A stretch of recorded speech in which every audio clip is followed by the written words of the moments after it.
২৪ সালের 31শে জুলাই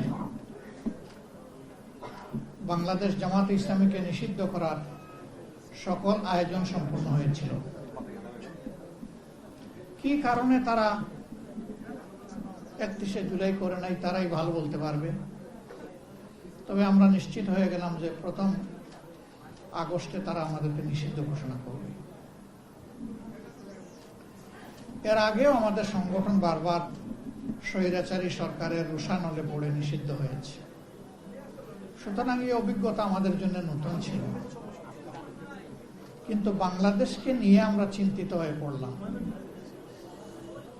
তাহলে কি আধিপত্যবাদের বিরুদ্ধে এই দেশে আর কোন সংগঠন তার অস্তিত্ব টিকিয়ে রাখতে পারবে না? আমাদের একমাত্র দোষ ছিল আমরা আধিপত্যবাদ মেনে নিইনি। এবারও দেখবেন ভারতের তরুণরা রাস্তায় নেমেছে, ছাত্র রাস্তায় নেমেছে। সরকার বলে দিয়েছে এই আন্দোলন জামাতে ইসলামী উস্কায়ে দিয়েছে।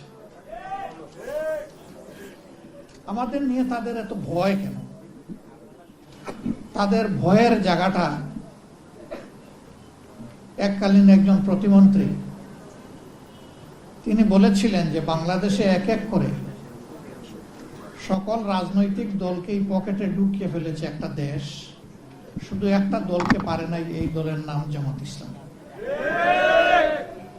তিনি কিন্তু তখন অন্য দলের নেতা ছিলেন, শীর্ষস্থানীয় নেতা। এই জায়গায় সমস্যা আমাদেরকে নিয়ে। এর আগেই আন্দোলনের প্রতি আমাদের পূর্ণ সমর্থন ছিল, কিন্তু এই দিন আমরা সিদ্ধান্ত নিলাম যে নাও ডু অর ডাই, হয় মরবো না হয় বাঁচার মতো বাঁচবো। এই জন্য কোনো দলের শীর্ষ নেতারা যখন বলেছেন এই আন্দোলনের সাথে আমাদের কোনো সম্পর্ক নাই, এটা ছাত্রদের আন্দোলন, একই দিনে বাংলাদেশের কণ্ঠস্বর হিসাবে জামাতে ইসলামের সেক্রেটারি জেনারেল দলের পক্ষ থেকে দায়িত্ব পেয়ে তিনি প্রেস কনফারেন্স করে বলেছেন যে আমরা জামাতে ইসলামের সাথে সম্পৃক্ত সকলকে এবং দেশবাসীকে আজকে তরুণ সমাজের পাশে দাঁড়ানোর জন্য, ঝাঁপিয়ে পড়ার জন্য আমরা আহ্বান জানাচ্ছি। একই দিন দুইটা স্টেটমেন্ট এসেছিল। কিন্তু মহান আল্লাহর ইচ্ছা এবং সাহায্যে জনগণের এই আন্দোলন তরুণ সমাজের নেতৃত্বে যখন সফল হলো, তখন আল্লাহর কসম আজ পর্যন্ত এই আন্দোলনের কোনো কৃতিত্ব আমরা দাবি করি নাই। আমরা বলি নাই যে আমাদের এতজন শহীদ হয়েছে আমাদের দলের। আমরা বলি নাই যে আমাদের দলের কেউ এই আন্দোলনের মাস্টার মাইন্ড ছিলেন। আপনারা সবাই তার সাক্ষী। আমরা 6 তারিখ থেকে বলি নাই যে আগামীকালকে নির্বাচন দিয়ে দেন। আমরা 2-4টা আবেদন জানিয়েছিলাম। প্রথমত আমাদের দলীয় সহকর্মীদেরকে, কারণ এই দলটি বড় মজলুম দল ছিল, যেই দলের এক এক করে 11 জন নেতাকে হত্যা করা হয়েছে ঠান্ডা মাথায়। 1000 কর্মীকে হত্যা করা হয়েছে ঠান্ডা মাথায়। নারী, পুরুষ, শিশু, বৃদ্ধ, কোনো বাস বিচার ছিল না। যেই দলের কর্মীদেরকে যেখানেই সামান্য কোনো চিহ্ন পাওয়া গেছে চাকরি থেকে বরখাস্ত, বাড়িঘর থেকে বিতাড়িত, ব্যবসা প্রতিষ্ঠানের দখল নিয়ে নিছে, সেই দলটা কি পরিমাণ কষ্টে ছিল এটা বুঝাই যায়। আমরা কারো সাথে তলে তলে রাতের বেলা আপোষ করি নাই, আর দিনের বেলা গিয়ে রাস্তায় নেমে চিৎকার দেই নাই, এবং আমরা স্বৈরাচারের পারমিশন নিয়েও রাস্তায় নামি নাই। ওই পারমিশনের তোয়াক্কাও আমরা করি নাই। আমাদের যেটুকু সামর্থ্য ছিল দফায় দফায় তাই নিয়ে স্বৈর শাসনের আমরা প্রতিবাদ করেছি। আমরা আহ্বান জানালাম যে এই দেশ আমাদের, আমরা দেশকে ভালোবাসি, আপনারা শান্ত থাকুন, ধৈর্য ধরুন, আইন শৃঙ্খলা ফিরিয়ে আনতে নিজেরা উদ্যোগী হন। এবং কারো উপর থেকে এখন কোনো প্রতিশোধ নেবেন না, তবে বিচার পাওয়ার অধিকার সবার আছে। আমরা বিচার চাই, কিন্তু প্রতিশোধ চাই না। আলহামদুলিল্লাহ, দুনিয়ার ইতিহাসে গত 100 বছরে একমাত্র গণ অভ্যুত্থান, গণবিপ্লব, যেখানে বিপ্লব বা অভ্যুত্থানের পরে কোনো মানুষকে মরতে হয় নাই, কারো দোকান ব্যবসা প্রতিষ্ঠান লুণ্ঠিত হয় নাই, কারো ঘর বাড়িতে আগুন জ্বালানো হয়নি। এদেশের মানুষ দায়িত্বশীলতার পরিচয় দিয়েছে। কিন্তু দুর্ভাগ্যের বিষয়, 6 তারিখ থেকে একদল লোক চাঁদাবাজিতে ঝাঁপাইয়ে পড়ল। সব জায়গা থেকে আমাদের কাছে খবর আসলো। আমরা তাদের শীর্ষস্থানীয় 2 জন নেতাকে নিয়ে বসলাম। আমরা বললাম, শহীদদের রক্তের কসম, পঙ্গুদের পঙ্গুত্বের কসম, আল্লাহর দুহাই দিয়ে বলি, এদেরকে আপনারা থামান। আমাদের কথা তাদের ভালো লাগে নাই। ভালো লাগবে কিভাবে? স্বয়ং শস্যার মধ্যে ভূত থাকলে ভূত কিভাবে তাড়াবেন? মাথা থেকে পায়ের পাতা সবাই যদি এই অপরাধে জড়ায় পড়ে, তাহলে অপরাধীদেরকে বিরত রাখবে কে? রাখার তো কেউ নাই। কার্যত এখনো সেই মহোৎসব চলছে। আমরা নির্বাচনের দাবি করলাম না। আমরা আমাদের সহকর্মীদেরকে বললাম যে শহীদদের বাড়িতে যাও, মা বাপের পাশে দাঁড়াও, সান্ত্বনা দাও, তাদের জন্য দোয়া করো, নিজেদের যা কিছু আছে উজাড় করে দিয়ে সেটা করো। হাসপাতালে হাসপাতালে আমরা ছুটে বেড়ালাম। যারা কাতরাচ্ছে, এই যে একজন এখানে বলে গেলেন, তার মাথায় হাত দিয়ে জিজ্ঞেস করেছিলাম, তিনি কথাটা বলেন নাই, এইভাবে আহত হয়ে পড়ে আছেন, আপনি কি মানসিকভাবে দুঃখিত নাকি কি বলবেন? বললো, আমি মোটেই দুঃখিত, আমি সন্তুষ্ট। আমার জাতির জন্য আমি যে রক্ত দিতে পেরেছি। আমি তো বেঁচে আছি, কিন্তু আমার সহযোদ্ধারা তো অনেকে চলে গেছে। আমি জিজ্ঞেস করেছিলাম, আরেকবার যদি জাতির প্রয়োজনে? বলছে, আরেকবার কেন, যতবার প্রয়োজন হবে ততবার বেরিয়ে আসবে। পা কাটা হয়ে গিয়েছে। ঢাকা মেডিকেলে জিজ্ঞেস করেছি, তুমি তো আর পারবে না জাতির জন্য লড়াই করতে। কেন পারবো না? আমার তো একটা পা এখনো আল্লাহ রেখেছে, ওই এক পায়ের উপর ভর করে প্রয়োজনে জাতির জন্য আবার লড়াই করব। তাদের বদৌলতে পাওয়া এই নতুন বাংলাদেশে আমরা যদি তাদের সাথে বেঈমানি করি, আল্লাহ কি আমাদেরকে ছেড়ে দেবেন? আমরা সবাইকে আহ্বান জানিয়েছিলাম, এই শহীদ, এই আহতদেরকে সম্মান করুন, শ্রদ্ধা করুন, তাদের আকাঙ্ক্ষা বাস্তবায়নে এগিয়ে আসুন। এখানে একজন দাঁড়িয়ে বলেছেন যে যারা নিহত হয়েছে, শহীদ হয়েছে, তাদের মধ্যে বেশিরভাগ প্রান্তিক জনগণ, এমনকি তারা ছাত্রও ছিল না। একটা সংখ্যা ছাত্র, বেশিরভাগ শ্রমিক। সেই শ্রমিকের কি কোনো কোটার দাবি ছিল? তার সরকারি চাকরির আশা ছিল? সে ওঠার জন্য যায় নাই, সে গিয়েছিল ফেসিবাদ মুক্ত একটা বাংলাদেশ দেখতে। আজকে সবই রয়ে গেল। সেই কোটা অত্যন্ত নিকৃষ্টভাবে এখন বাস্তবায়ন হচ্ছে। বিশ্ববিদ্যালয়ের বিশি, জেলা পরিষদের প্রশাসক, তারপরে ব্যাংক, বীমা কর্পোরেশন, সরকারি বেসরকারি আধা সরকারি সেক্টর, সব জায়গায় এখন একদম নির্লজ্জ দলীয়করণ চলতেছে। এটাকে কোটা নয়?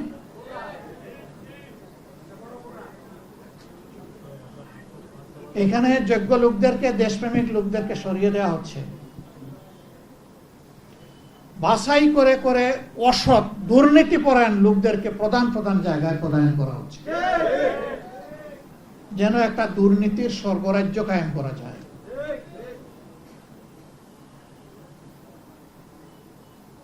আমরা আজকে কি জবাব দিব? এই শহীদ পরিবারের সদস্যদের কাছে? কি জবাব দিব জুলাই যোদ্ধাদের কাছে, যে আকাঙ্ক্ষা নিয়ে তারা যুদ্ধ করেছিলেন, তাদের সন্তানরা জীবন দিয়েছিলেন? আমাদের কি জবাব? চিঠি লেখে খালি হাতে যুদ্ধ গিয়ে জীবন দেওয়া আনাসের মা বাবার কাছে আমাদের জবাব কি? জাবের ইব্রাহিমের মা বাবার কাছে জবাব কি? রিয়া গুপের মা বাবার কাছে আমাদের জবাব কি? শান্তর মা বাবার কাছে আমাদের জবাব কি? আবু সাইদের সেই নিরীহ পরিবারের সদস্যদের কাছে আমাদের জবাব কি? মুগ্ধর পিতা এখানে আছেন, তার পরিবারের কাছে আমাদের জবাব কি? আমি ওনার প্রতি বিশেষভাবে কৃতজ্ঞতা আদায় করি। চেষ্টা করেছি আমি এবং আমার সহকর্মীরা গড়ে গড়ে শহীদ পরিবারে গিয়ে তাদের দোয়া নিতে। আমরা তাদের পরিবারেও গিয়েছিলাম, মেহরবানি করে ওনারা আমাদেরকে সুযোগ দিয়েছিলেন যাওয়ার। সেই সময়টা আমরা ফিল করেছিলাম যে প্রাথমিক ধাক্কা সামলানোর জন্য আমাদের সামর্থ্য অনুযায়ী সব পরিবারের হাতে আমরা কিছু উপহার তুলে দিতে পারি কিনা। এই পরিবারের গর্বিত অভিভাবক তিনি বলেছিলেন, আমার ছেলেটি ছাত্র হলেও ফ্রিল্যান্সার ছিল। আমার যতদূর মনে পড়ে তিনি বলেছিলেন যে সে তার পার্সোনাল অ্যাকাউন্টে আমাদের জন্য 24 লক্ষ টাকা রেখে গিয়েছে। এই টাকা আমাদের ফ্যামিলি চলছে, আপনারা এসেছেন বলেছেন আমরা খুশি, এটা আমাদের লাগবে না। সবচেয়ে গরিব পরিবার থেকে এটা দিয়ে দিন আপনারা। এখানে যারা জীবন দিয়েছে, যাদের সন্তান চলে গিয়েছে, সেদিন তাদের প্রতি আমার রেসপেক্টের মাত্রা অন্য উচ্চতায় চলে গেছে। আমি বলেছিলাম তার নামে ভালো কিছু করেন, বলছে ওইটাও তো সে রেখে গেছে।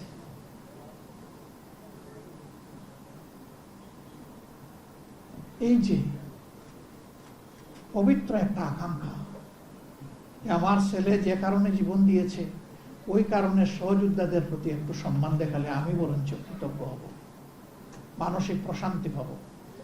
এই পিতার মানসিকতাটা যদি আমাদের শাসক গোষ্ঠীর মনে আসে, তাহলে তারা তাদের দায়িত্ব পালনে এইরকম অবহেলা দেখাতেন না। আমাদের এই সহযোদ্ধারা কি শুধু এই জন্যই জীবন দিল, যুদ্ধ করলো, পঙ্গু হলো যে এক দলকে তাড়াইয়া আরেক দলকে আমরা বসাই? বরঞ্চ তারা সিস্টেমের পরিবর্তন চেয়েছে, একটা আমূল পরিবর্তন আসুক।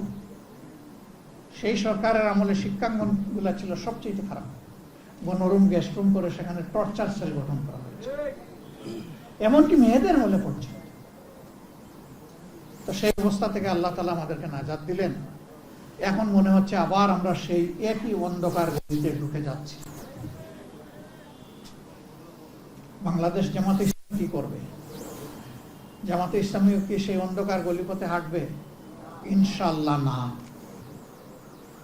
আপনাদেরকে কথা দিচ্ছি, এই জুলাই বিপ্লব হওয়ার পর থেকে যতগুলা কথা বলেছি এই ব্যাপারে, ইনশাআল্লাহ আল্লাহ আমাদেরকে বাঁচিয়ে রাখলে তার সবটুকু আমরা পালন করব। আমাদের হাতে সবকিছু নেই, আমরা সরকারে যাইনি, কোনো আফসোস নেই, কিন্তু আমরা সংসদে তো আছি। সংসদে দেশবাসীর হয়ে, শহীদদের কণ্ঠ হয়ে আমরা চিৎকার করতে থাকবো ইনশাআল্লাহ। আমাদেরকে আপোষের অনেক প্রস্তাব দেওয়া হয়েছে, অনেক লোক টোপ বিভিন্নভাবে দেওয়া হয়েছে, আমরা এ পর্যন্ত এগুলা ঘৃণা ভরে প্রত্যাখ্যান করেছি। আমরা বলেছি গণভোট আপনারা চাইলেন, আমরা চাইলাম, এখন আপনারা মানেন না, আমরা কিন্তু আমাদের জায়গায় আছি, আমরা এখান থেকে সরতে পারবো না। জনগণের সাথে আমরা বেঈমানি করতে পারবো না, আমরা করব না। আপনারা দোয়া করবেন আমাদের ওয়াদার উপর আমরা যেন টিকে থাকতে পারি, এবং ইনশাআল্লাহ আমরা আশাবাদী, আমরা আস্থাশীল, গণভোটের গণরায় এই বাংলার জমিনে বাস্তবায়ন হবে ইনশাআল্লাহ। আমরা এসে ছাড়বো না। দ্বিতীয়ত, যারা জীবন দিল, প্রতিশোধ চাই না, কিন্তু বিচারটা কি পাবো না?